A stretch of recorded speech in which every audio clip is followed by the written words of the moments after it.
Ako po si Miss Winnie at ito ang ating kwento. Magandang araw. Ako po si Angela, 66 na taong gulang. Kasalukuyang naninirahan dito po sa Makati. Ang kwentong ibabahagi ko po sa inyo ay naganap noong dekada 80. 23 anyos lamang ako ng mga panahon na yon. Hindi po ako nakapagtapos ng aking pag-aaral dala ng kahirapan namin sa buhay. Sa murang edad, naging isa akong tindera ng gulay. Kaming dalawa ng aking ate Ria hanggang sa siya ay tuluyan na ngang makapag-asawa. Ulirang asawa ang aking ate, naghahanap buhay kahit 4 na buwan na lamang at manganganak na siya. Masipag at maaalalahanin. Kaso lang po, hindi ko gusto ang ugali ng kanyang asawang si Kuya Miguel. Easy go lucky ang lalaki. Uuwi lang kapag gutom o kaya na may matutulog. Uuwi lang para magparaos ng init ng katawan kay ate o kung minsan napagkakatuan pa niyang bugbugin na palagi kong napupuna. Kagaya ngayon na nagkita kami. Nakita ko na naman ang trademark na may nangyaring suntukan noong nagdaang gabi. Ate, may pasaka na naman po sa muka ah. Anong nangyari dyan? Eto ba? Wala ito. Nabunggo ako kanina sa kama madali. Hindi ko napansin na binabangga ko na pala ang dingding. Ate, parang hindi mo naman po nakuha sa dingding yan eh. Hanggang ngayon ba naman maglolokohan pa po ba tayo? Angela, pwede ba? Huwag ka nang magtanong ng magtanong. Ayokong pati si nanay may intriga na naman dito. Natatakpan naman ang buhok ko eh. Iisipin nila, dumilang mula sa kaldero. Ate naman eh, bakit po ba kasi hinahayaan mo yung asawa mo na saktan ka? Wala naman pong naitutulong sa yung lalaking yan eh. Madalas kang binubugbog. Hindi ka naman po pinapakasalan. Hiwalayan mo na siya ate. Alam mo kung pinoproblema mo lang yung pagbubuntis mo, kahit po ako tutulong sa pag-aasikaso riyan. Huwag mo pong hayaang abusuhin ka ni Kuya Miguel. Hindi makapaniwalang napatingin sa akin si ate. Alam kong hindi siya sang-ayon sa lahat ng mga sinabi ko. Pero yun naman talaga ang totoo eh. Hindi na naging masaya ang kapatid ko simula nang maging kinakasama niya si Kuya Miguel na sa pagkakaalam namin ay maraming bisyo pero wala namang trabaho. Angela, ikaw imbis na ako ang pakialaman mo ay atupagin mo nga yung sarili mo. Ang dami mong nakikita sa akin tapos sarili mo nga hindi mo mapuna. Hindi ka nga nakakapagsuklay oh. Ate, kulot na po talaga ang buhok ko dati pa. Wala na tayong magagawa para maunat pa ito. Hayaan mo at pag-iipunan ko ang pampaparlor mo. At ganun naman talaga palagi. Imbis na sisimulan ko ng kunwari pagagalitan si ate patungkol sa asawa niya, nakakahanap naman siya ng paraan para ipagtanggol ito. Si ate ang perpektong halimbawa ng isang babaeng masokista. Wala siyang katulad. Ewan ko ba kung anong meron sa asawa niya at hindi niya maiwan. Nako, kung nagkataon ako ang may asawang ganyan, makikipagsuntukan ako. Aba, pareho na kaming malalaki nang magkita. Walang karapatan ang sino man nasaktan ako. Pero si ate ay si ate. Wala akong magagawa kung ganyan palagi ang mindset niya. Gusto lang naman daw niya kasi ng maayos na pamilya. Nahinto lang kami sa pagbibiruan nang lumapit sa amin si Ate Selena. Isang dayo na piniling manirahan sa aming lugar. Nakangiti itong humarap sa amin. Mga iha, pabili naman ako ng kalabasa, tapos itong 2 supot ng uling na din. Mukhang marami kang lulutuin ate Pansin ko po palaging kalabasang binibili nyo. Bakit hindi nyo po subukan ng sitaw o di kaya ang palaya? Eto kasi ang paborito ko eh. Ikaw talaga, Jella. Pati ba naman customer natin pinakikialaman mo? Pasensya na po. O siya, ito na po ang inyong kalabasa at uling, Ate Selena. Maraming salamat, Jella. Wala pong anuman, ate. Kailan lang namin nakilala si Ate Selena. Sa pagkakaalam ko, ilang buwan pa lang siyang namamalagi sa bayan namin. Basta na lang siyang dumating at naghanap ng lupaing binibenta na mura. Swerte naman na kailangan umalis ng kapitbahay namin na si Aling Bebang kaya binenta niya ang pwesto niya sa likuran ng sakahan namin. Medyo masukal yun at maraming matataas na puno. Pero ewan ko ba paano nagawa ni Ate Selena na magpatayo ng bahay doon ng mag-isa. Hindi naman siya matatakutin pero minsan na nitong nakasagutan si Kuya Miguel nang magkabanggaan sila sa palengke. Ang mayabang kuraw bayaw ayaw humingi ng pasensya. Mukhang wala na din namang problema si Ate Selena dahil siya na ang umiwas kay kuya. Nang maalala ko na siya, napalingon ako kay ate. Ate, hintayin mo ako mamaya. May mga kukunin akong bagong stocks ng gulay. May pinabili rin akong gamit para kay baby. Ikaw wala pang ang lumalabas na bata, ini-spoil mo na. Ate, pamangkin ko ang batang nasa sinapupunan mo. Kaya ayos lang naman po siguro kung maging galante ako sa kanya paminsan-minsan. Isang araw, nagpaalam ako sa aking mga magulang. Sinabi ko sa kanila na kinaate muna ako matutulog. Babantayan ko siya. Siyempre, hindi ako papayag na palagi siyang nakikitang may pasa. Hindi ko kaya yun. Maliit lamang ang bahay nila ate. Yari ito sa tabla at yero naman ang bubong. Malinis kahit alam kong hirap si ate gumalaw dala ng ipinagbubuntis niya ang kanyang panganay. May 2 kwarto ito, munting sala at munting kusina. Tapos nasa labas naman ang palikuran. Kasalukuyan na naglalabas si ate ng mga gulay sa kanyang basket nang lapitan ko siya. Ate, ako na po riyan. Magpahinga ka na muna. Okay lang ako, Jella. Ikaw ang maupo na muna doon. Sige na. Ay, hindi po ako papayag Kailangan mo talagang magpahinga. Alam mo ba kung anong lulutuin ko? Oo naman ate. Ako na. Akala mo po ba hindi ako tinuruan ni nanay sa bahay? Ako na kaya ang kusinera ngayon. Ang yabang natin Sige na, matitikman ko rin yan mamaya. Naupo na si ate sa kawayang papag at hinayaan niya akong magtrabaho sa kusina. Nasa kalagitnaan na ako ng pagsasalang ng lulutuin ko nang bumalya pabukas ang pintuan ng bahay. Napaigtad ako at napatingin sa naroong bagong dating. Si Kuya Miguel, lasing at mukhang masama na naman ang timpla ng muka. Hindi niya ako napansin pero nanlilisik ang mga mata ng lalaki habang nakatingin sa kanyang asawa. Ria! Miguel, lasing ka na naman? Wala kang pakialam kung lasing ako! Nagulat ako nang mapaungol si Ate Ria sa sakit. Gayon na lang ang aking pagkataranta nang makitang sapunan ng aking kapatid ang kanyang pisngi. Sinampal siya ng walang yakong bayaw. Napasigaw pa ako nang makita kong hinila siya ng lalaki papasok ng kwarto nila. Nanginginig sa galit na iniwan ko ang aking ginagawa at sinundan ko sila. Naabutan kong hinuhubaran ni Kuya Miguel ang ate ko na mukhang balak niyang isiping sa kabila ng katotohanang malaki na nga ang tiyan niya. Miguel, wag! Baka may mangyaring masama sa anak natin. Wala akong pakialam. Basta gagawin ko ano man ang nais ko. Bakit ka ba umaangal? Mag-asawa naman tayo Wala na kasi sa timing yung ginagawa mo gusto ko ngayon Huwag mo na kasing hintayin saktan pa kita bago ka pumayag. Aray! Wag Miguel! Nasasaktan ako! Tumahimik ka!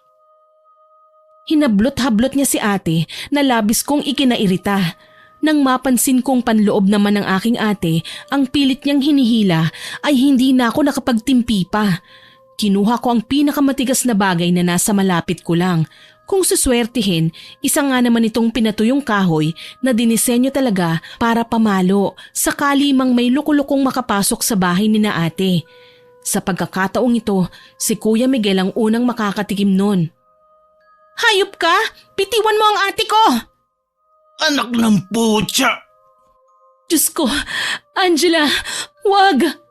Tuturuan natin ang leksyon ng mayabang mong asawa, ate! Ubod lakas kong pinukpok sa likuran niya ang pamalo. Narinig kong napaigik si Kuya Miguel tsaka siya nang hihinang lumingon sa akin. Manlilisik pa sana ang mga mata niya at akto akong susugurin ngunit muli ko siyang pinalo. Nung mga sandaling yon, wala akong pakialam kung makasuhan man ako o magalit sa akin ang mga magulang ni Kuya Miguel. Ang importante, mailigtas ko ang aking ate. Sumigaw si ate at nanginginig na napayakap sa kanyang sarili. Bakas ang trauma sa kanyang mga mata. Tila ba hindi na bago sa kanya ang mangyari ang ganun. Kaya naman hindi na ako nag-aksaya pa ng panahon. Kaagad kong nilapitan ng kapatid ko. Ate, ayos ka lang ba? Huwag mo na sanang sabihin kina nanay at tatay ang nangyari rito. Hindi mo na sana sinaktan pa si Miguel. Hindi ko alam kung babatukan ko ba ang ate ko o ako mismo ang babagok sa ulo ko. Nasaktan na nga siya't lahat pero itatago pa niya sa mga magulang namin ang lahat ng nangyari sa kanya? Paano niya natitiis ang mga pambubugbog ni Kuya Miguel? Paano niya nagagawang baliwalain at umaktong animo walang nangyari gayong alam naman naming pareho na hindi siya sanay sa ganoong tanawin? Ano bang gusto niya? Hayaan ko na lang si Kuya Miguel? Ate, mawalang galang na po ha. Pero sa tingin ko po, kaya naman pala namimihasa si Kuya Miguel na bugbugin ka dahil hinahayaan niyo lamang siya. Hindi mo man lang pinagtatanggol ang sarili mo. Ano bang gusto mong gawin ko? Ireklamo si Miguel? Angela, asawa ko na siya. Asawa? Ate, hindi ka po niya tinatratong kabiyak niya. Ilang beses ko bang sasabihin sa'yo, hindi kayo kasal. Siguro ate, alila, yan ang role mo sa buhay niya. Kung ako lang po ang makakapag-asawa ng ganyan, sigurado po ako na hihiwalayan ko yan kagad. Sa halip na magalit o singhalan ako, humagulgol si ate. Naaawa ako sa kanya, pero mas nakakaawa siya kung mananatili siya sa bahay nila Kuya Miguel. Inaabuso lang siya nito at hindi pwedeng hindi malaman ni na tatay ang mga ginagawa ng asawa ni ate sa kanya. Hirap na nga siya sa pagkilos Paano na lang kapag nakunan siya? Alam ko sa sarili ko na hinding-hindi ko siya mapapatawad. Sa pilitan kong sinama si ate sa amin pauwi, hindi na namin nagawa pang ituloy ang pagluluto. Pagod na pagod si ate pagdating namin sa bahay pero nainis pa din ako nang sabihin niya sa akin na wala akong isusumbong sa aming mga magulang. Nang makapagpahinga na ang aking kapatid, ikinuwento ko kina tatay ang nangyari. Gigil na gigil ang aming mga magulang. Hindi sila makapaniwala kung gaano kaamong tupa noon si Kuya Miguel ay siyang kabaliktaran ng naging ugali ng lalaki ngayon. Ni ayaw na nga nila na bumalik pa si Ate Ria sa bahay nila. Kaso lang, kinaumagahan, dumating si Kuya Miguel sa aming bahay. Ria, mahal, pakiusap-kausapin mo ako. Dumungaw ako sa bintana at sinamaan ng tingin si Kuya. Tulog pa si ate, samantalang maagang umalis ang aking mga magulang sa bukid at ako pa lamang ang gising. Kaya ubod ng tapang kong binaba si Kuya at hinablot pa ang itak sa may mesa. Iniumang ko ito kaagad sa kanya. Ang kapal naman po ng mukha mong pumunta pa rito, Kuya Miguel. Hindi naman ikaw ang kailangan ko makausap. Ilabas niyo si Ria. Alam mo Kuya, hindi na po siya uuwi sa'yo. Tama na po ang pang-aabuso mo sa kanya. Hindi na tama Sa bagay, sanay ka naman sa ganun hindi ba? Yung makipagbasag ulo. Pero pasensyahan po tayo. Uuwi ka ng mag-isa ngayon. Umalis ka na. Ang tapang mong ipagtabuyan ako Ano bang pinagmamalaki mo? Taas noong lumapit sa akin si Kuya Miguel kaya bago pa siya makagawa ng kahit na anong hakbang para saktan ako ay itinapat ko na sa kanya ang matulis na bahagi ng patalim. Ito po ang pinagmamalaki ko Kuya. Bagong hasa lamang ito kaya wag na wag ka pong magkakamali na lumapit o gumawa pa ng eksena dahil hindi po ako mangingiming isaksakto sa'yo nang makaganti naman ako sa ginawa mo sa ate ko. Wala akong ginagawang masama sa kapatid mo Huwag kang engot. Engot? Hindi po ako engot, Kuya. Sadyang hindi ko lang kayang isakripisyo ang buhay ng ate ko sa'yo. Nagtataka nga ako kung paano mo siya napasagot Hindi ka naman kagwapuhan, hindi ka rin mayaman. Lalong wala ka namang kwenta. Abat, matalas yung dila mo Naging ganito lang naman po ako nang saktan mo ang ate ko O baka naman gusto mong magpatawag pa ako ng pulis. Abat! Bago pa man niya maiangat ang kanyang kamay para gawaran ako ng sampal, ay umilag ako at sinipa siya sa tiyan. Napaatras si Kuya Miguel pero hindi siya natumba. Nanlisik pang lalo ang kanyang mga mata nang mapansing iilan sa kapitbahay namin ang nakakapansin na sa amin. Isa sa nakiumpok ay si Ate Selena na noon ay hindi kumukurap habang nakatitig sa amin. Kayabang naman kasi nitong si Kuya Miguel Alam kong mahalaga sa kanya ang ego niya, kaya hindi niya matatanggap na mapahiya siya sa harapan ng maraming tao. Ang kanina'y sampal na gusto niyang igawad, naging kamauna na nagbabadya na ng malakas na suntok. Ipapatama na lang niya ito sa akin nang mapatigil na naman siya. Isang ginang ang pumagitna sa amin at siya naman ang sinaway. Iho, kung ako sa'yo, wag mo nang ituloy yan. Babae ang kaaway mo. Maging patas ka naman. Patas? Bastos ang babaeng yan eh. Sa kasino ka ba? Bakit ka ba nangingialam? Ako si Aling Waning. Isa akong mananambal. Palagi akong napapadalaw dito sa kanila. Pero ngayon lang ako nakatsyempo na may kumusyon. Sa katunayan, ako ay kanilang kaibigan. Mananambal? Ano pang ginagawa mo riyan? Manggamot ka na lang. Kesa sa makialam ka pa sa away ng may away. Baka gusto mo ikaw pa ang saktan ko. Sinubukan niyang ibalya si Manang Waning pero nagulat ako nang makitang umusal na ng mga banyagang salita ang ginang. Ilang sandali lang, nagulat ako nang matigil si Kuya Miguel sa kanyang mga bayolenteng galawan. Umatras siya at naging maligalig. Maya-maya pa, dumurugo na ang kanyang ilong na sabay na palipat-lipat ang tingin niya sa akin at sa matandang si Manang Waning. Anong ginawa niyo sa akin? Mambabarang! Mga alagad ng dilim! Wala po kaming ginagawa sa iyo, kuya. Alam mo naman yon, hindi ba? Nakadrugs ka ba? Mga sinungaling! Baliw ka na po, kuya. Anong sinabi mo? Humanda kayo at babalikan ko kayo. Nagtatakbo na si Kuya Miguel palayo sa amin. Ang mga kapitbahay naman ay kanya-kanya na sa pag-alis. Bakas ang inis sa mga muka habang sinusundan ng tingin si Kuya Miguel. Tahimik na lugar lang kasi ang nayon eh. Hindi sanay sa mga tao na makakita ng kaguluhan. Ayaw nila sa maingay at mga barumbado. Sa katunayan nga niyan, walang makikitang pakalat-kalat na mamamayan sa lahat ng kalsada. Abala sila sa pagtatanim at pag-aasikaso ng kani-kanilang mga hanap buhay. Maging si Ate Selena ay hindi ko na matanaw. Umiiling-iling na lamang ako, dala ng naalala ang ipinakitang katarantaduhan ni Kuya Miguel. Kahit kailan, hindi siya nababagay na tumira dito sa aming baryo. Pakaisumpa pa siya ng mga tao. Napatigil na lamang ako sa pagtanaw sa kanya nang tapikin ni Manang Waning ang aking balikat. Huwag mo nang pansinin ang lalaking yon, iha. Pangako, hindi siya makakapasok sa bahay ninyo. Salamat po, Manang Waning. Buti na lang po at dumating kayo. Kung nagkataon po baka kung ano nang ginawa niya sa akin. Ngumiti sabay tango si Manang Waning. Ang totoo niyan, matagal na namin siyang kakilala. Sa kakahuyan sa likod ng aming baryo nakatira ang ginang. Totoong isa siyang mananambal. Higit pa ron, may iba pa siyang alam na bagay na hindi kailanman magugustuhan ng karamihan sa mga tao. Yon ay ang mambarang. Kami lamang ni nanay ang nakakaalam noon, lalo na at malapit naming kaanak ang naging asawa ni Manang Waning noon. Isang sundalong hindi na nakabalik ng buhay dahil isinakripisyo ang kanyang sarili para sa kaligtasan ng iba. Nginitian ko siya tsaka inakay ko papunta sa loob ng bahay. Halina po kayo, Manang Waning. Tuloy po tayo sa bahay namin. Baka pauwi na rin po si nanay. Salamat na lang, iha.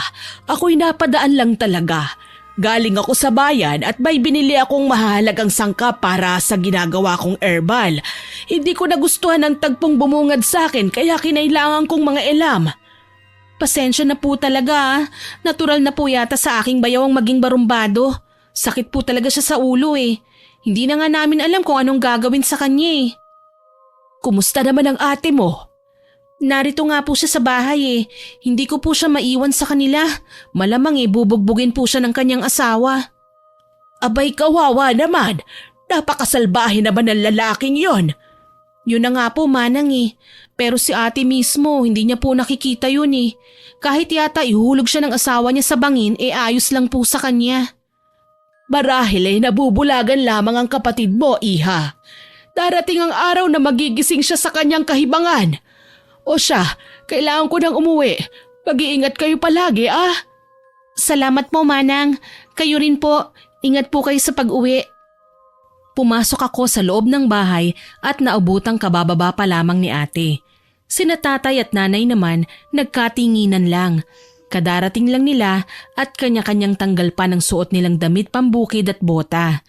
Nilapitan ako ni ate. Jella, anong ginawa mo sa labas? Narinig ko ang boses ni Miguel ah. Opo ate, kagagaling niya lang rito kanina. Pinagbantaan ako. Ikaw po ate ah, sinasabi ko sa'yo, huwag mong babalikan ng lalaking yun. Baka sa susunod sugatan ka na niya at swerte mo na lang talaga kung maaabutan kita. Jella naman, anong nangyari sa pag-uusap ninyo? Nag-away ba kayo? Kailangan ko nang umuwi. Baka nag-aalala na siya sa akin. Si Kuya Miguel? Nag-aalala? Lasing ka ba ate? Ang taong sinasabi mong nag-aalala sa'yo, binubugbog ka. Natahimik kami nang pumagitna sina nanay at sinaway kaming dalawa. Kesyo kay aga-aga pa raw nagbabangayan na kami. Biglang umiyak si ate at sinabing nakikialam kasi ko sa away nilang mag-asawa. Hayun daw tuloy, nagkakagulo sila. Hindi ko na mapigilan pa ang aking sarili at sumagot na ako sa kanya. Teka lang po ate ha. Una sa lahat, hindi po ako nakikialam sa away po ninyong mag-asawa. Kung nagkataong wala po ako sa bahay ninyo nung sapilitan kang gawing parausan ng hayop mong asawa, baka po nakunan ka na. Grabe naman yung lalaking yan eh. Naaalala ka lang kapag bumibigat na ang pantog niya. Nagulat ako nang lumagapak ang mga kamay ni ate sa aking pisngi. Sinampal niya ako ng kay lakas. Hindi ako makapaniwala sa kanyang ginawa. Sinubukan kong gumante pero naalala ko, ate ko pa rin siya. At wala sa bokabularyo ko ang sumagot-sagot kay ate na para bang magkaiba na kaming tao. Gayunpaman, tila nayanig ang mundo ko sa kanyang ginawa. May parte sa dibdib ko ang humapde at nakaramdam ng matinding hinampo. Ilang sandali pa, napansin kong nanubig kaagad ang aking mga mata. Sa mahinang boses ay nagsalita ako sa harapan niya. Kung talagang ayaw mong papigil ate, sige na umuwi ka na. Huwag mo lang kaming sisisihin sakali mang may mangyari sa'yo doon ha. Sana wag niyo pong kalilimutan na nagawa ko lang naman po ang bagay na yon dahil nais po kitang ipagtanggol sa kanya. Siguro nga masama si Miguel sa paningin mo, Jella. Hindi mo ako kailanman maiintindihan hanggat hindi ka pa natututong magmahal. Tinalikuran ako kaagad ni Ate Ria. Hindi ko na din siya napigilan pa lalo na at masama ang loob ko sa kanya. Ang sabi pa niya sa akin, wala naman daw akong pakialam kahit ano pa ang pag-awayan nila ni Kuya Miguel dahil sa kanilang mag-asawa na daw ang mga yon. Gustuhin ko man na magalit, alam ko na may punto siya kaya nanahimik na lamang ako. Nalaman ko na lang na bumalik nga si ate sa bahay nila ng asawa niya. Ilang linggo din akong nawala ng balita sa kanya. Ayaw ko man natikisin ang aking kapatid pero pinipilit ko na lamang ang aking sarili. Paano? Wala namang mangyayari na maayos na pag-uusap oras na magkita kami. Siguradong masasaktan lang ako dahil ipagtatanggol pa rin ni Ate Ria ang asawa niya. Alam ko naman na makakahanap pa din siya ng palusot sa lahat ng gagawin nito eh. Isang araw, hindi ko kinaya ang pagtiis ko kay ate. Binubulungan ako ng aking kutob na kailangan ko siyang dalawin, kaya pagkatapos kong ayusin ang pwesto namin sa gulayan ay nagpunta ako sa bahay nila. Dali-dali pa akong umiwas nang makita kong makakasalubong ko si Kuya Miguel. Buti na lang talaga at hindi yun nangyari. Nang makalagpas na siya sa kalsada, tsaka ako lumabas at tinalunton ang papunta sa bahay nila. Malamang gagala na naman ang barumbado kong bayaw. Ito na ang tamang pagkakataon na madalaw ko si ate na walang asungot. Hindi rin naman kasi kami magkakausap ng maayos kung nariyan si Kuya Miguel. Siguradong hahadlangan nito ang imbitasyon ko na dumalaw sa bahay. Kaasar, kung umasta parang perpekto, hindi naman. Wika ako sabay pasok sa kanilang katamtaman na laking bakuran. Dumiretso na ako sa pinto at kumatok. Kaso lang ilang pagtawag na sa kanyang ginawa ko ay wala namang sumasagot. Maliban pa, may nalalanghap akong amoy na parang nasusunog. Tila ba galing yun sa kanilang lutuan. Unang naramdaman ko noon ay labis na pag-aalala.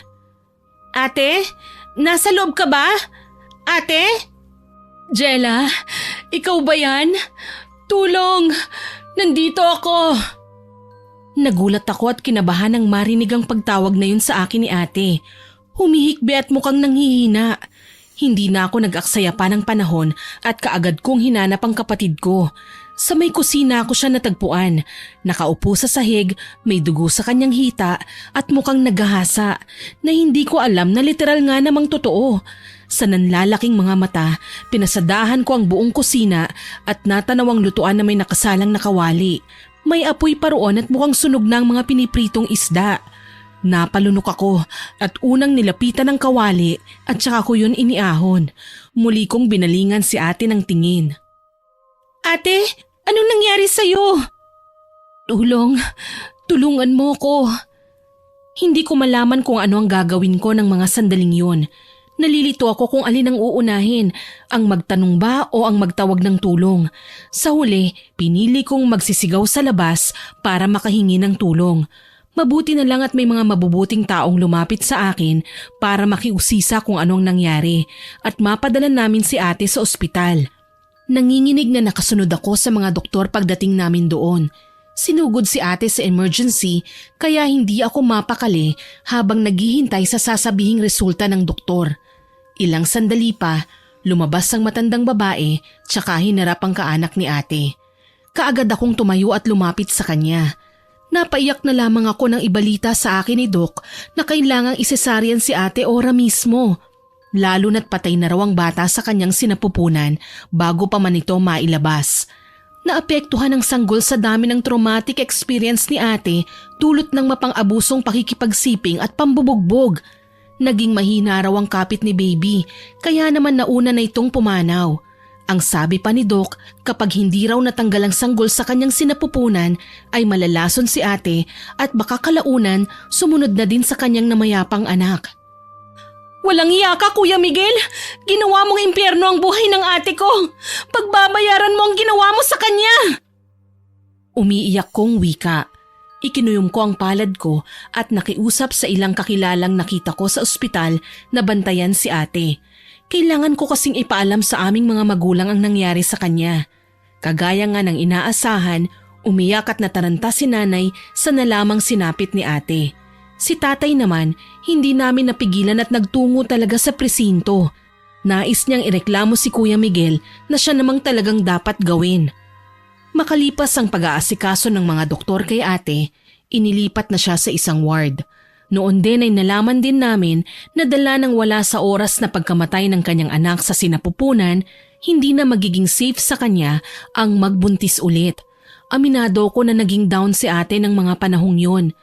Simula nang magkamalay siya mula sa pagkakaopera sa kanya, palagi na siyang tulala. Kung minsan naman, napapahagulgol na lamang siya ng iyak. Hindi na niya kayang patahimikin mag-isa ang sarili niya na kinailangan pa namin siyang isedate para lang kumalma. Ate, tahan na po. Huwag mo po masyadong dibdibin ang nangyari. Makakasama po yan sa kalusugan mo. Makakasama? Jella, namatay ang anak ko. Hindi man lang siya nabigyan ng pagkakataong mabuhay. Namatay siya nang hindi man lang nasisilayan ng mundo. Ayaw man kitang sisihin, ate. Pero pinagsabihan na po kita hindi ba? Pero sumigi ka pa rin. Bumalik ka pa rin sa kanya. Hindi mo man lang po naisip ang kaligtasan mo. Napayo ko si Ate Ria. Alam kong ng mga sandaling yon, sobra-sobra talaga ang kanyang panlulumo. Umiyak siya, hindi kaagad nagsalita. Halata sa kanyang reaksyon na nahihirapan siyang kontrolin ang kanyang emosyon. Nung gabing yun, umuwi siyang lasing. Yung usual na ginagawa niya. Hinila niya ako kahit nasa kalagitnaan ako ng pagluluto. Tapos ate, binugbog ka na naman po niya? Sinuntok niya ang tiyan ko nang tumanggi akong makipagsiping sa kanya. Sinubukan kong tumakbo pero hinila niya ako. Nagtagumpay po ba siya? Binaboy niya ako. Hindi ko na naramdaman ang haplos at yakap niya sa akin bilang asawa. Yung mga himas niya, puno ng mali siya. Literal na ginawa na niya akong parausan lang. Wala siyang pakialam kahit naiipit o nasasaktan na ang anak namin. Habang pinakikinggan ng mga sinasabi ni ate, gusto ko din magwala. Hindi ko ma-imagine ang karahasang dinanas niya. Kung sakali man sa akin yun mangyari, malamang hindi ko mapapatawad si Kuya Miguel. Baka nga may nagawa na rin ako sa kanya bilang ganti. Sadyang wala talaga siyang puso. Dala ng matinding desperasyon, hindi na ako nagpatumpik-tumpik pa. Lumapit ako kay Manang Waning at ikinuwento ang mga nangyari. Maging ang matanda ay galit na galit sa kanyang mga nalaman. Iha, ang mga bagay na ito ay hindi natin dapat palagpasin. Kailangan na siyang maturuan ng leksyon. Pero Manang, huwag po muna. Baka po kapag may nangyaring masama kay Kuya Miguel, otomatiko po kaming mapagbintangan. May hinihintay pa po kaming update sa reklamo namin laban sa kanya. Tsaka na po kapag may ginawa na naman siyang kahit na anong bagay na alam kong makakaapekto kay ate. Alam mo naman na kaya namimihasay ang si Miguel dahil hindi man lang niya binibigyan ng dahilan ng asawa para irespeto siya. Kailangan niyang malaman na nagkamali siya. Huwag mong hintayin na mas lumala pa ang kalagayan ng ate mo. Ano po bang plano niyo, Manang Waning?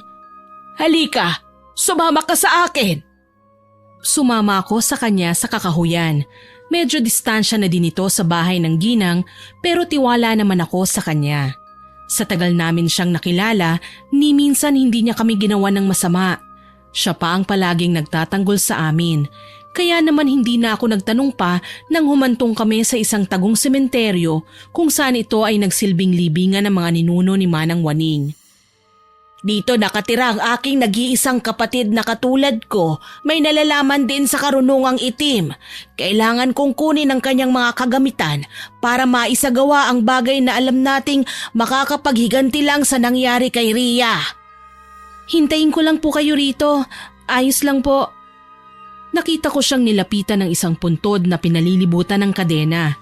Para bang kahit wala na ang nakalibing sa parting yun ay kinatatakutan pa din at halos ayaw ng dalawin ng kahit na sino. May mga nakakabit pang papel na may nakasulat na mga ritual. Nakita kong hindi basta nakalibing sa ilalim ng lupa ang kapatid ni Manang Waning. Pormang parehabang kahon ang libingan nito at sa may lapida may susian. Kinuha niya ang kwintas na ang palawit pala ay susi tsaka dinasala ng puntod. Ilang sandali lang, nagsisimula na siyang tanggalin ang pagkakasarado ng lapida. Akala ko nga kabaong na kaagad ang aking makikita eh. Pero nagulat ako nang bumungad sa aking harapan ng isang kahon. Katamtaman lamang ito sa laki, parang 2 beses na malaki sa kahon ng sapatos. Gawa sa kahoy at barnisado. Kinuha niya ang kahon at sinara ang lapida. Kahit hindi ako nagtatanong, nagsalita siya. Kilalang malupit ang aking kapatid noong araw. Isa siyang mambabarang na kinatatakutan ng maraming tao. Literal na salot. Alam mo ba ang ginawa niya, iha? Nilason niya ang buong bayan sa pamamagitan ng panggagamot. Inutusan niya ang lahat ng makakamandag na insekto para lusubin ang lahat ng mamamayang nakatira sa aming bayan. Nakakatakot naman po palang kapatid niyo. Mabait si Wena noon.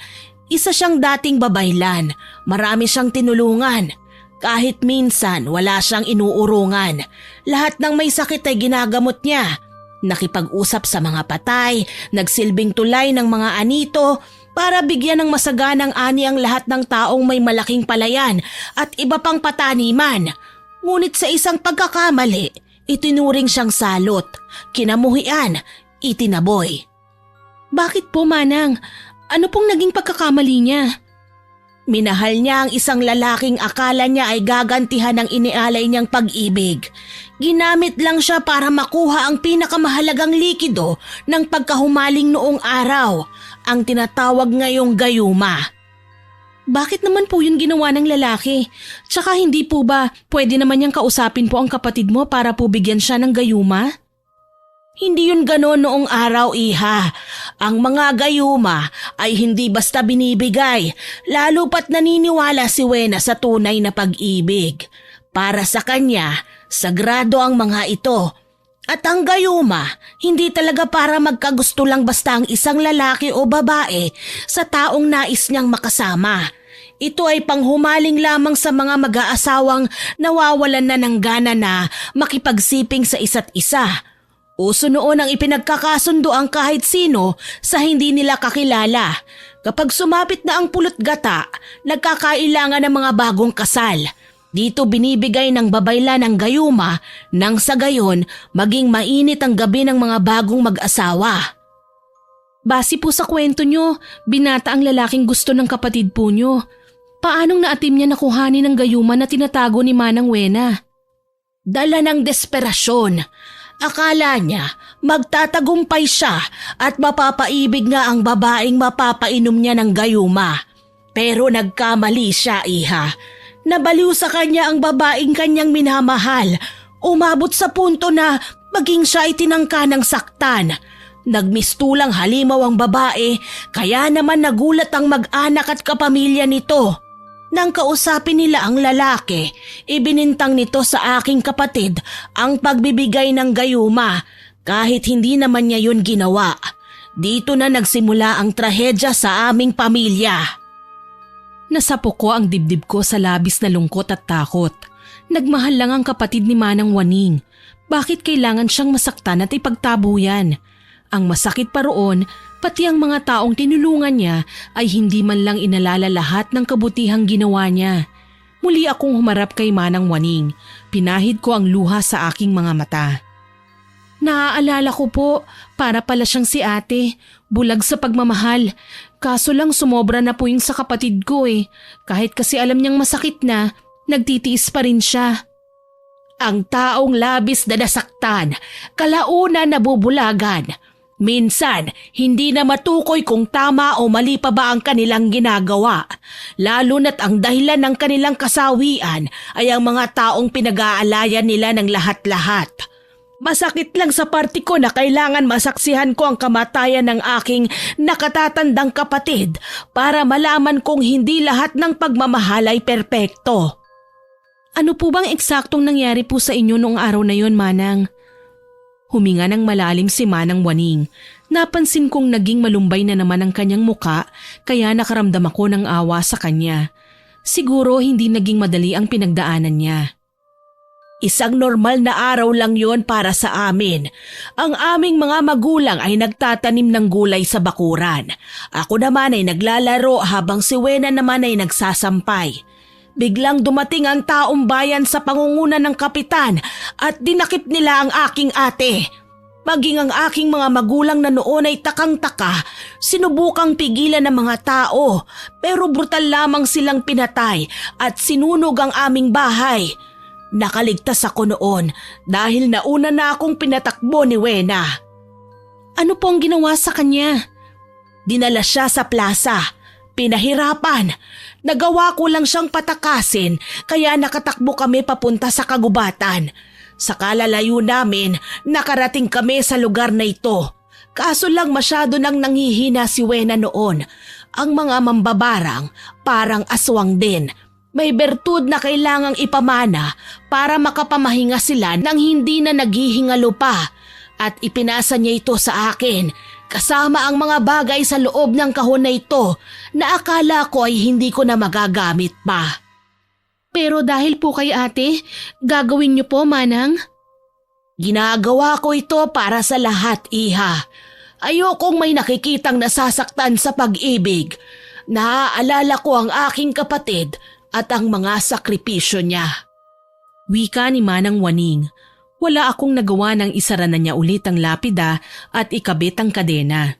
Saglit pa siyang nagdasal hanggang sayayain na niya akong umuwi. Wala kaming eksaktong napag-usapan sa kung ano ba talaga ang binabalak ni Manang Waning. Ang alam ko lang, gagamitin niya ang mga bagay na yon laban sa aking bayaw. Kinagabihan, bumalik ako sa ospital. Sumama ang loob ko nang makita si ate na kausap na naman ang walang iya niyang asawa.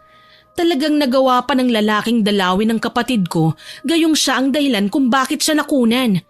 Dala ng matinding galit, padabog akong lumapit sa kinaroroonan nilang dalawa.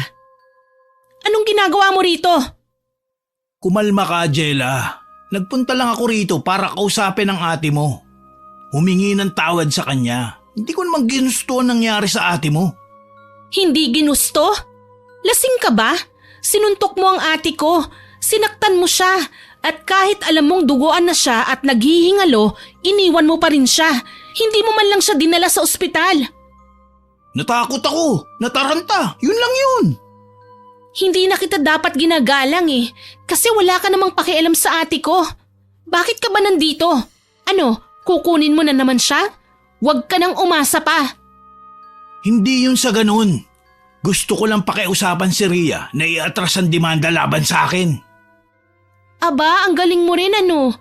Mananakit ka ng kapwa tapos kapag nagreklamo sila, kokontrolin mo pa? Simula nang madatnan ko siya sa loob ng ward ay hindi na talaga maganda ang timpla ng pakiramdam ko. Kaya naman kahit si ate na alam kong nadadala ko sa mga salita noon, hindi gaanong makaawat ngayon. Tanging paghawak lang sa kamay ko at kaunting pakiusap ang nagagawa niya ngayon. Angela, please, tama na.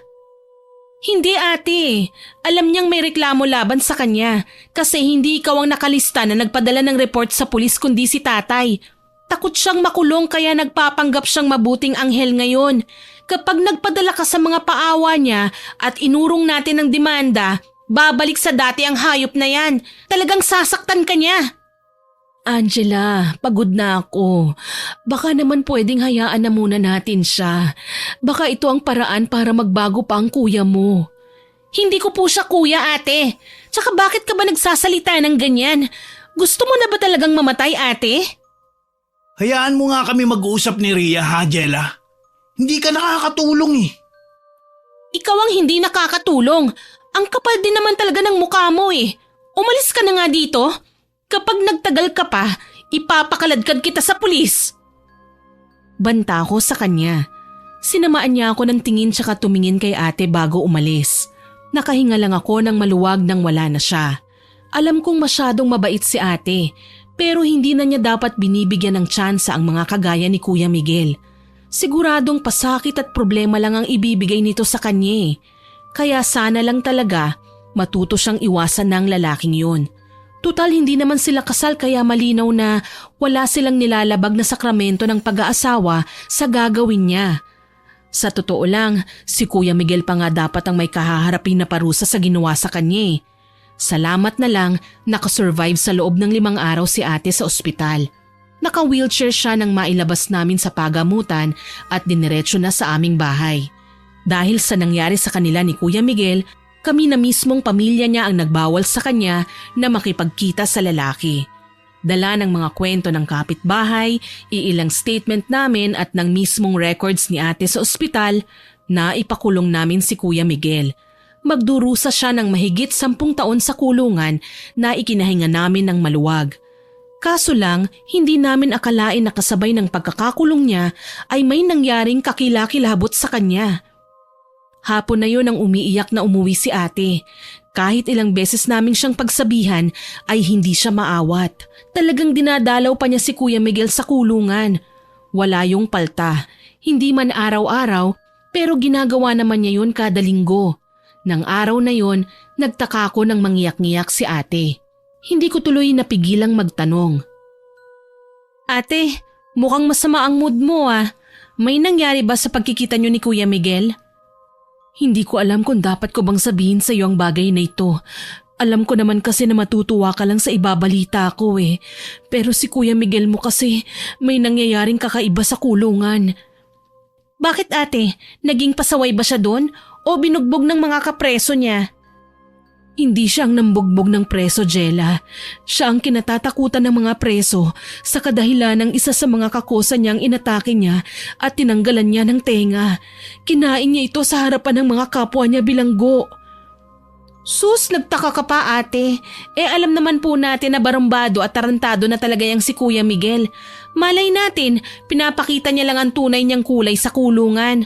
Mabuti na rin yun nang hindi na siya makalabas pa doon. Hindi yun ang ikinatatakot ko, Jella. Hindi nga ako pinapalapit ng mga pulis sa kanya. Pero galit na galit siya nang makita ko.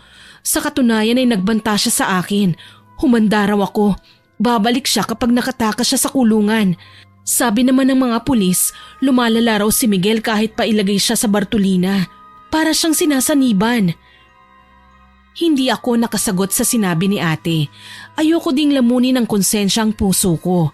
Dapat lang naman kasing makulong si kuya eh. Alangan namang saka lang namin gagawin ang bagay na yun kung sinaktan niya at napuruhan ng todo si ate. Hindi naman pwede yun. Ganun pa man, nagduda ako na baka may ginawang hindi maganda si Manang Waning kaya naman kinaumagahan ay sumadya ako sa bahay niya. Mabuti na lang naroon ang matanda. Unang pagkakataon na nakita ko siyang gumagamit ng mga bagay na nagmula sa kahon ng kanyang yumaong kapatid na si Manang Wena. Itim na kandila, libreto, manika at karayom. May bungo pa ng tao sa may altar na ayon dito ay bungo raw ng namayapa niyang kapatid. Hindi na ako nagpatumpik-tumpik pa at kinausap ko siya kaagad nang makapasok. Manang Waning, may kinalaman po ba kayo sa nangyayari kay Kuya Miguel? Kung ang pagkabaliw niya ang tinutukoy mo, hindi ako may kagagawan nun, iha. Wala pa akong ginagawang hakbang para gantihan si Miguel sa ginawa niya sa ate mo. Para daw po kasing nabaliw si Kuya Miguel, Manang. Iba ang kanyang kinikilos. Naging bayolente siya. Madalas pang tulala. Tapos pinakabrutal niyang ginawa ay kinain niyang tenga ng isa sa mga kasamahan niyang preso. Kung ganon, malinaw na may iba nga sa kanya. Baka may ibang kumokontrol sa kanya, iha. Kailangan nating isagawa ang pagtatawas para malaman natin kaagad. Baka naman po may ibang nagagalit kay Kuya Miguel, Manang. Yan ang sigurado. Sa pangit ba naman ng kanyang ugali talagang imposibleng walang magagalit sa kanya. Sa totoo lang, natutuwa ako sa naging resulta ng pagkakakulong ni Kuya Miguel.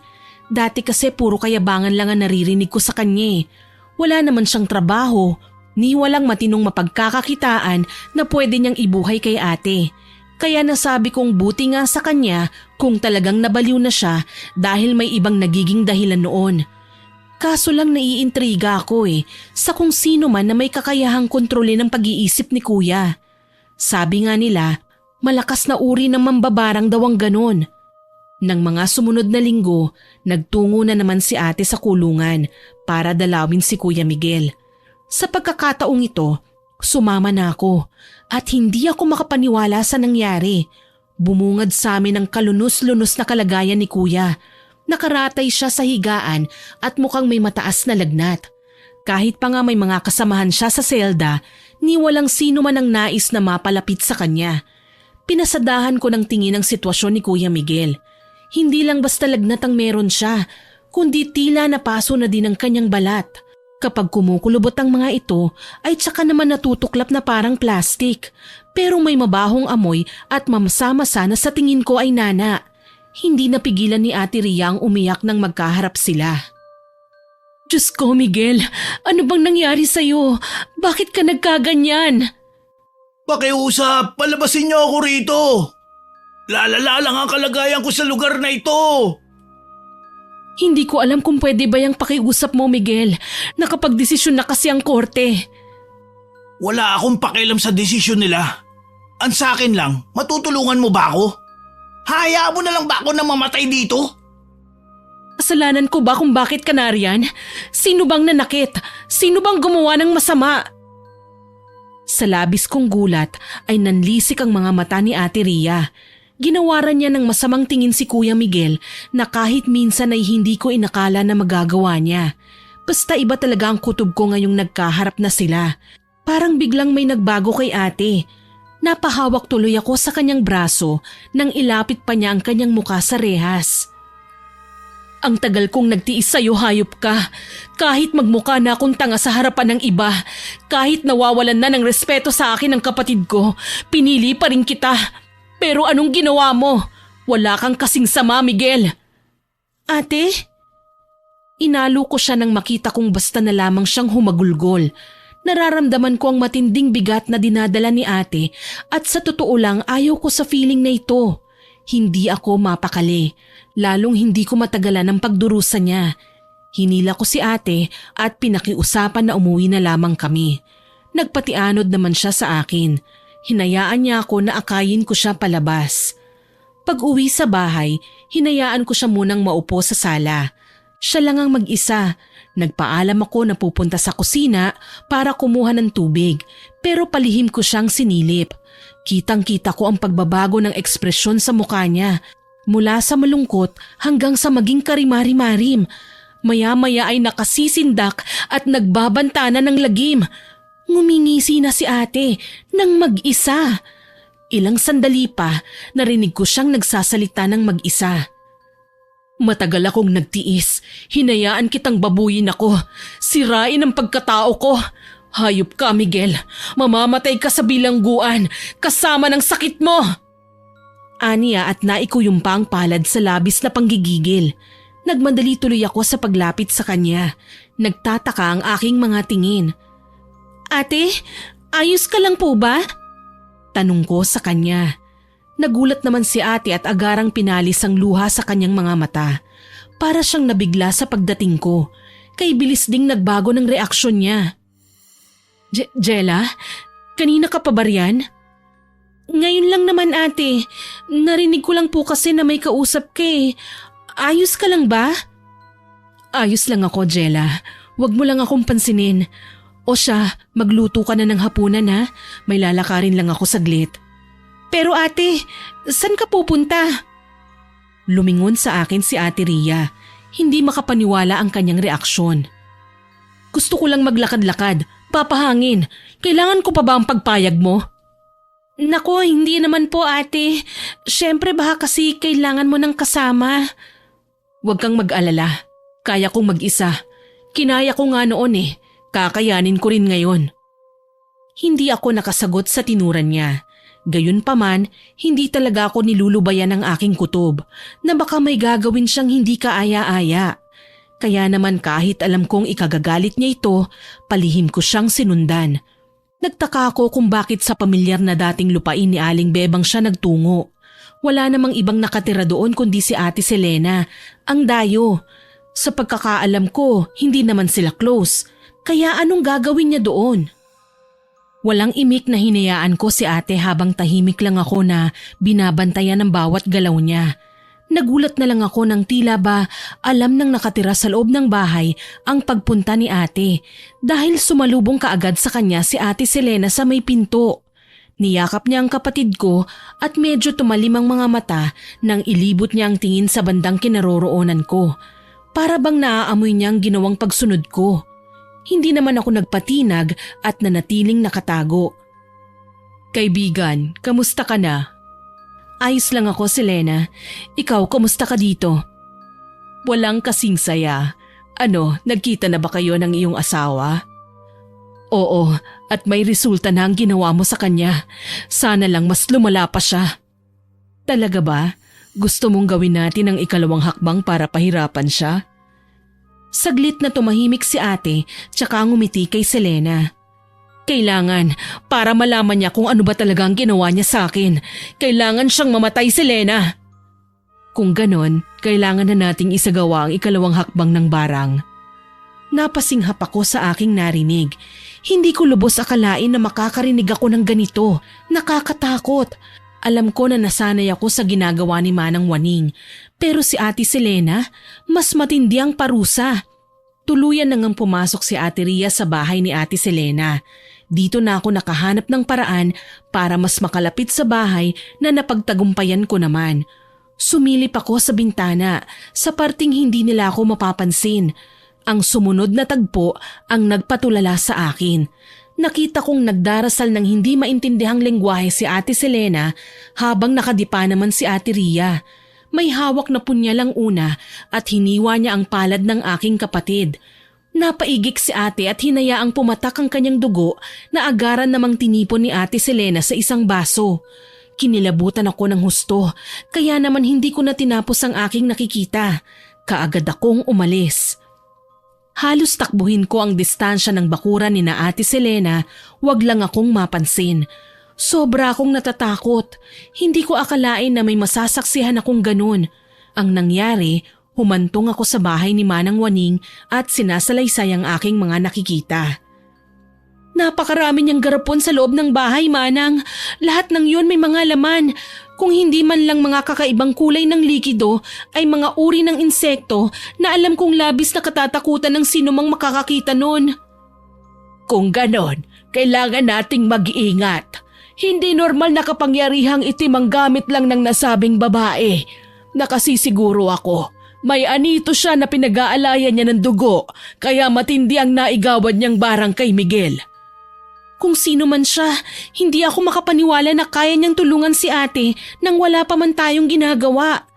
Hindi na natin kailangan mag-aksaya ng panahon. Isagawa na natin ang pagpapalipad hangin ngayon. Kahit ang kapatid ko ay isang mambabarang, ni minsan ay hindi niya itinuro sa akin na gawing laro ang tungkol sa barang. Kailangan may sapat na dahilan para gawin ito. Tumango ako sa tinuran ni Manang Waning. Wala namang nalalaman si Ate Selena sa mga nangyayari sa buhay namin. Kaya bakit siya makikisali sa away ni na Ate Ria at Kuya Miguel? Hindi ko din mapapaniwalaan si ate kung isasalaysay niya kay Ate Selena ang lahat ng yun, lalo na at sa akin nga tinatago niya ang bawat pagkakasala ni Kuya Miguel sa kanya. Kumuha ka ng palanggana, iha. Pagkatapos ilagay mo doon ang lubid na nasa sulok. Opo, Manang Waning. Dinampot ko ang lubid at nilagay sa planggana. Nagulat ako ng dasalan nito ni Manang Waning. Ako naman ay nasa tabi lang at tahimik siyang pinagmamasdan. Minwestrahan niya akong pumikit kaya ginawa ko naman. Lalo na at siya din ay ganoon ang ginawa. Kaso lang dala ng kuryosidad, napadilat ako.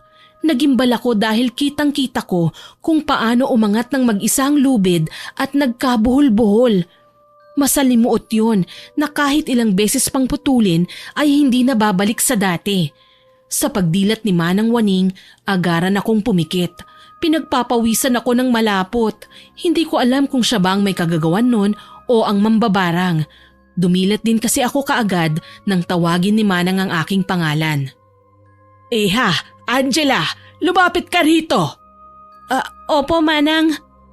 Ang pagkakabuhol ng pising yan ay kagagawa ng mambabarang. Pero may natuklasan ako. Hindi lang si Selena ang nagbuhol niyan. Matibay ang pagkakatali at mukhang wala ng tanggalan dahil may bakas ng dugo ni Ria sa lubid. Otomatiko akong napayuko sa lubid at natutob ang bibig nang makitang may kulay pulang patak-patak sa pisi. Mukhang ngayon lang pinatak. Muli akong napatingala kay Manang Waning. Manang, ano pong ibig sabihin yan? Matagal na akong mananambal, iha. At minsan gumagamit din ako ng barang. Pero bawat kagaya ko ay may kanya-kanyang expertise sa karamdamang inilalagay namin sa tao. Ang masasabi ko lang, magaling si Selena. Ginamit niya ang dugo ni Ria para walang makatanggal sa pagkakabuhol ng pisi. Parang pinagbuklod hanggang kamatayan. Nalinlang si Ria ng babaeng yun. Hindi niya alam na oras na mamatay si Miguel sa sumpang ito. Susunod na ang kapatid mo. Hindi niya magagawang tanggalin ang buhok na nilikha ni Selena. Magsasama sila sa kamatayan. Kinilabutan ako sa sinabi ni Manang Waning. Sa totoo lang, hindi ko akalaing maririnig ko ang mga katagang ito mula sa kanya. Sabi pa ni Manang, nangungulekta si Selena ng kaluluwa para ialay sa kanyang anito, para bigyan pa siya ng kapangyarihang itim na kahit siya mismong mula sa lahi ng babaylan ay hindi kayang labanan. Kahit kasi naging masama ang kanyang ate noon ay hindi niya itinatangging isa sila sa mga klase ng taong puting kapangyarihan ang ginagamit. Kabaliktaran nito ang taglay ni Selena na mas malakas, mas bayolente at mas nakakatakot. Umuwi ako sa bahay pagkatapos. Inisip ko kung matibay na ba talaga ang pagkakakilala ko kay Ate Selena dahil hindi ko inaasahan na may mga kakayahan pala siyang ganito. Hindi ko man lang ito napansin nung una. Hindi mapakali, kinausap ko si ate. Ate, kung ano man yan ayokong pag-usapan. Ate, ano bang binayad mo kay Ate Selena? Bakit ka nakipagkasundo sa kanya? Bakit mo tinatanong sa akin yan, Jella? Hindi ba dapat maging masaya ka na lang? Pero ate, nasaktan ako sa ginawa sa akin ni Miguel, Jella. Mahal ko siya. Pero mas minahal ko ang aking anak. Hindi ko matanggap na wala na siya ngayon. Kulang ang parusang kamatayan sa ginawa ni Miguel. Pero ate, bakit? Nagbigay ka ng dugo kay Ate Selena eh. Alam mo bang gagamitin niya yun para ikaw naman ang patayin? Lumingon sa akin si ate. Kinilabutan ako sa paraan ng pagkakangisi niya. Para bang hindi na siyang kausap ko. Mula noon, nagkukulong na siya palagi sa kwarto. Mag-alala man kami ni nanay at tatay sa kanya ay wala naman kaming magawa. Ayaw niya kaming pagbuksan. Lumalabas lang siya kung gusto niya. Sa paglipas ng mga araw, nababalitaan ko ang paglalapan ng sobra ng kalagayan ni Kuya Miguel. Ang totoo po niyan, naaagnas na siya kahit buhay pa. Niwala na sa mga kapwa niya preso ang nagtangkang lumapit sa kanya. Lahat hinusgahan siya at inakalang may malalang karamdaman. Pero ako, alam ko kung anong nangyayari kay kuya. At sa totoo lang, napawi ang galit ko sa mga nangyayari sa kanya. Kahit pa kasi ganun ang ginawa niya kay ate, Sobra-sobra naman ang naging ganti sa kanya. Isang araw, naisip kong dalawin si Kuya Miguel. Kahit nakaratay na lang siya sa higaan, pwede ko pa naman siyang dalawin. Hindi na ako nag-aksaya ng panahon, lalo na at hindi pa napapansin ni ate ang mga ginagawa ko. Halos maiyak ako nang makita si Kuya. Malayong malayo na siya sa Kuya Miguel na dating aking nakakaaway. Payat ang kanyang katawan, marami ng sugat. Namamaho, nilalangaw at nakasusulasok ang amoy. Talagang nakakahilo kapag tinangkang lumapit ang kahit sino sa kanya. Pero ako, tinapangan ko ang loob ko at gumamit ng may kakapalang face mask para makausap lang si Kuya. Noong una, ayaw pa niyang makausap ako. Pero sa katagalan, ibinaba niya ang pride at hinarap ako. Buti na lang sa pagkakataong yun, may iilang bilanggurin ang naawa sa kanya. Wala naman kasing nag-aalaga sa kanya. In fact, naabutan ko si Kuya na sinusubuan ng pagkain ng kapwa niya preso. Hindi na kasi siya makatayo noon. Nabulok na ng tuluyan ng mga paa niya. Wala namang magawa ang pamilya ni Kuya dahil nakapagdesisyon na ang korte. Kahit umapila pa sila ay matibay ang ebidensya laban sa kanya. Kaya wala siyang magagawa kundi ang magdusa.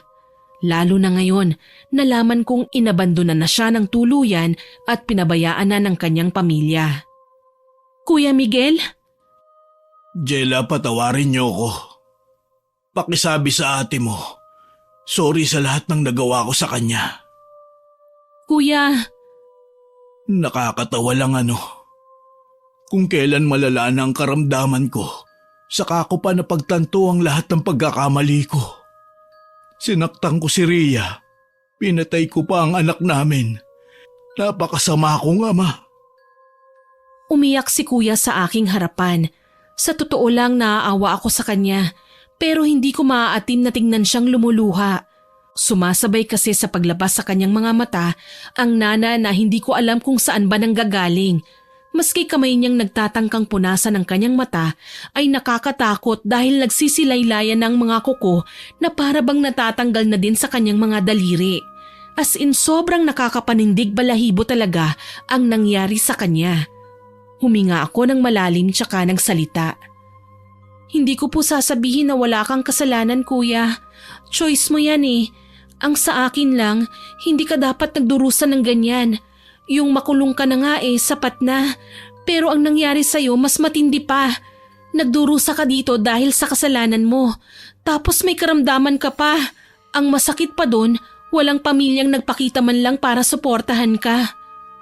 Kung may hiling man ako ngayon, yun ay ang mapadali ang pagkamatay ko. Ayoko na magdusa, Jella. Hirap na ako. Patawarin mo rin ako. Hindi ako naging magandang ehemplo bilang kuya sa'yo. Karahasan at kasamaan ang ipinakita ko. Walang araw na hindi kita binulyawan.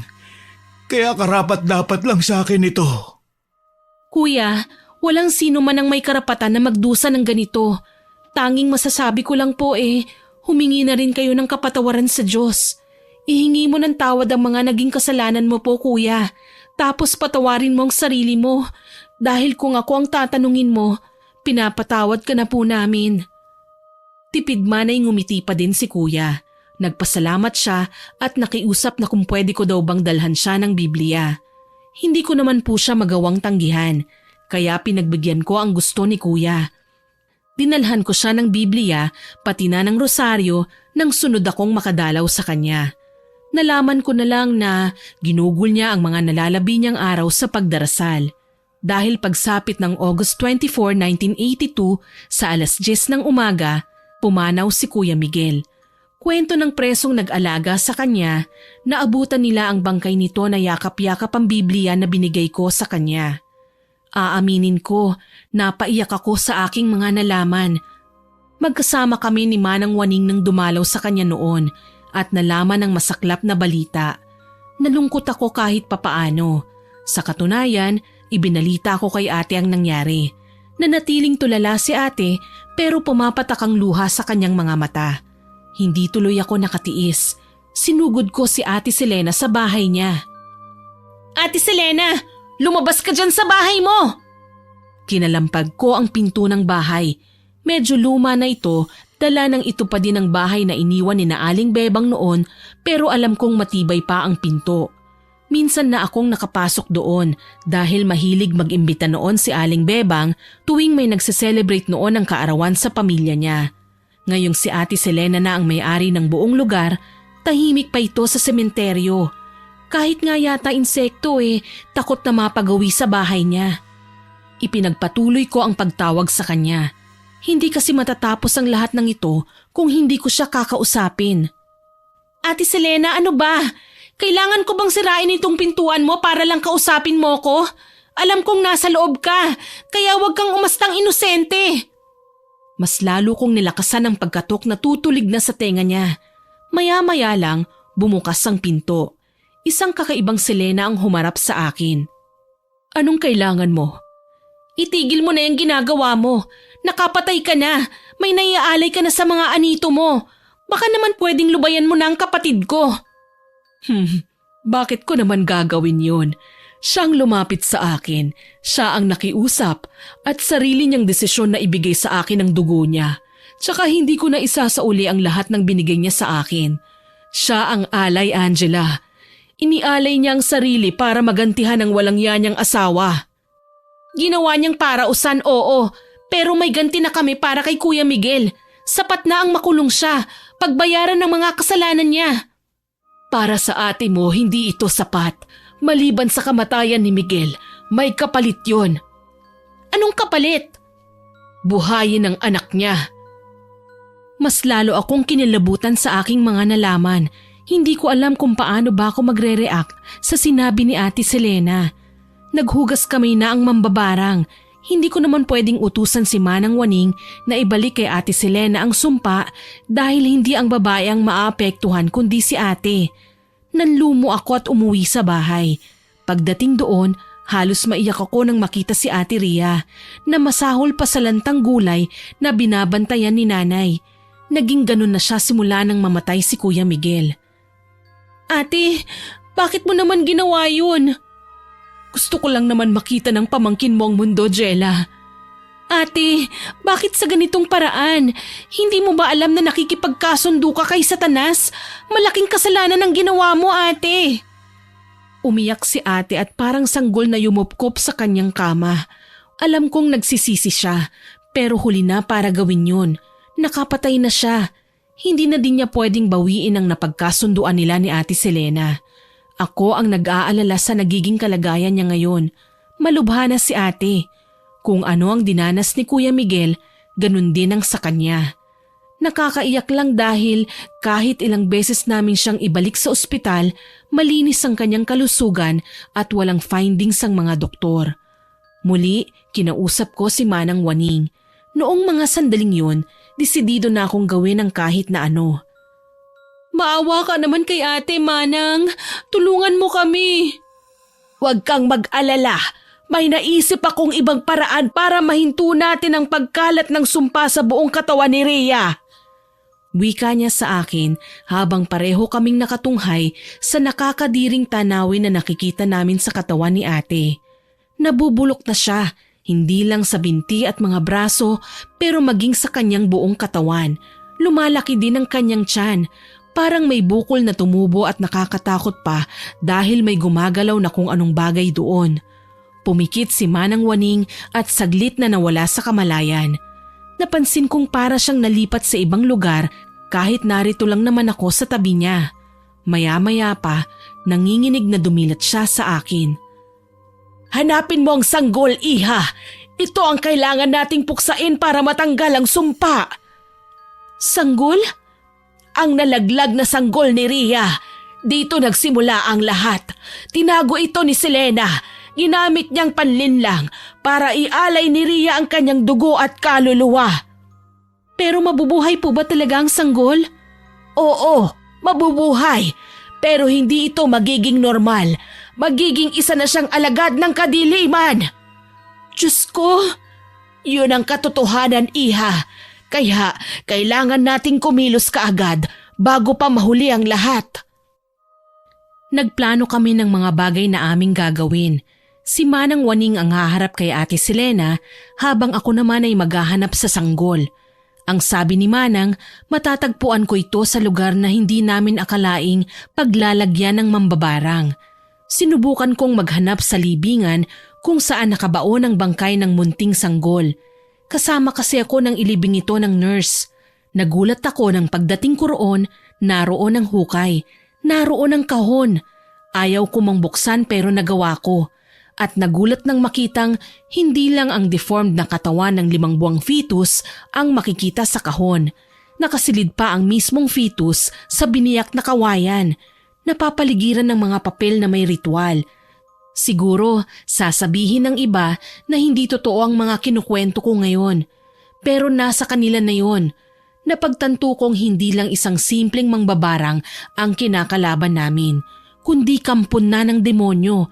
At balak pa niyang buhayin ng bangkay at palakihin ito na kagaya ng mga nagagawa ng babaylan noong araw. Hindi na ako nag-aksaya ng panahon. Binuhusan ko ng gasolina ang kahon kung saan naroon ang fetus at sinindihan ko ito. Naglagablab at natupok ang kahon kasama ang pamangking kong hindi na nasilayan ng mundo. Ayos na din yun. Mananatili siyang isang anghel sa aming mga diwa kesa mabuhay nga siya na nasa kamay ng mambabarang at masama naman. Napasigaw nga lang ako nang may dumating at sinabunutan ako. Anong ginawa mo? Bitiwan mo ako! Konting panahon na lang ang hihintayin ko pero sinira mo ang mga plano ko! Nang gagalaiti niyang wika.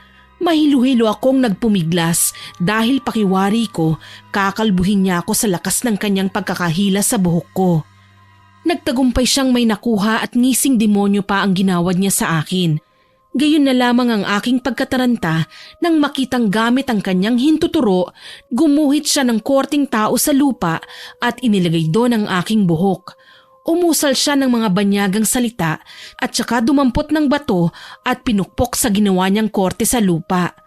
Napasigaw ako sa sakit. Pakiwari ko, sa akin tumama ang bato na pinukpok niya sa guhit. Nasa puko ang aking ulo. Anong ginagawa mo? Itigil mo yan! Hindi. Anong tingin mo sa akin? Uto-uto? Ha?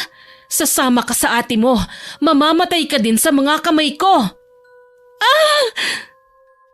Pumalahaw ako nang muli niyang pinukpok ang drawing sa lupa at sa akin na naman nag-reflect ang sakit. Halos hindi ko magawang huminga ng maayos. Akala ko mamamatay na ako. Pero dumating si Manang Waning. Naririnig ko siyang nagsasalita din ng mga katagang hindi ko maintindihan. Maya-maya lang ay may sinusundan na siya ng tingin sa hangin. Hindi siya tumigil sa pagsasalita kahit nakikita ko na nagno-nosebleed na siya. Maya-maya lang, nahinto sa ginagawa niya si Ate Selena. Tulala siyang napatitig sa akin, sabay bumula ang bibig niya. Nangisay ang babae at tumirik ang mga mata. Ilang saglit pa, nagulat na lang ako nang bumagsak si Ate Selena. Nanghihina man, sinikap kong makatayo. Inalalayan ako ni Manang Waning. Manang, ano pong nangyari? Kinailangan ko siyang kalabanin ng hindi niya namamalayan. Kailangan kong gamitin ang kakayahang manggagamod dahil hindi na siya maaawat sa kanyang kasamaan. Patay na po ba siya? Hindi basta namamatay ang mga mambabarang na kagaya niya. Pero may remedyo tayo riyan. Gagamit ako ng ritual na magsisilbing sumpa para wag na siyang magising pa. Sa pamamagitan nito, hindi na siya makakapaghasik pa ng lagim. Napaiyak ako sa sinabi ni Manang. Hindi ko akalain na hindi pala madali ang makipaglaban sa mambabarang. Ang mas masakit pa sa parting yun ng buhay ko ay nalaman kong namatay din pala si Ate Ria kasabay ng pagkamatay ni Ate Selena. Nakalimutan namin na konektado na pala sila sa isa't isa. Yun nga ang dahilan kung bakit hindi namin magawang magpalipad hangin kay Ate Selena. Marami akong mga bagay na natutunan, lalo na sa parting kapag nagkasala ang isang tao sa akin, ayoko nang gumanti. Ayokong humantong ako sa punto na lamunin ako ng galit, na pati na ang Panginoon ay kalilimutan ko na makapanakit lamang. Nagsilbing aral sa akin ang lahat ng naging karanasan ko. Sa paglipas ng panahon, nagkaasawa at nagkaanak ako. Hanggang sa magkaapo, palagi ko silang pinangangaralan. Kahit anong mangyari, may magkasala man sa kanila, umiwas na lang at wag na wag silang gaganti. Hanggang dito na lamang po. Maraming salamat sa pakikinig, more power po sa inyong channel at God bless. Naway nagustuhan nyo ang aking ibinahaging kwento. Hanggang sa muli, ako po si Miss Winnie na nagpapasalamat sa inyong pakikinig.